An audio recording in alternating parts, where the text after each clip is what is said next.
kabulastugan. Hindi malilimutan ang asaran na merong pikunan, lalo na rin ang unang niligawan, unang kabiguan. At dyan nasiseryoso ang usapan, ang pagdadamayan ng tunay at tapat na kaibigan. Kung mga buwan, kaibigan namang maaasahan. Oh, di na tayo pabata, edad may di nahahalata.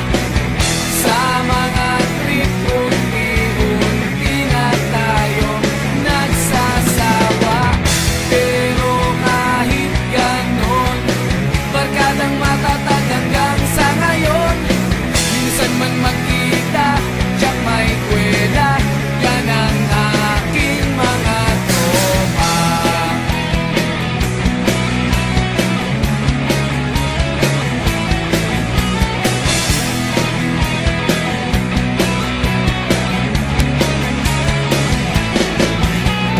Inuman na pang magdamagan, minsan inaabot pa ng ayaan, na kung saan-saan, na para bang walang kinabukasan at kahantungan. At dyan nasiseryoso ang usapan, ang pagpapayuhan ng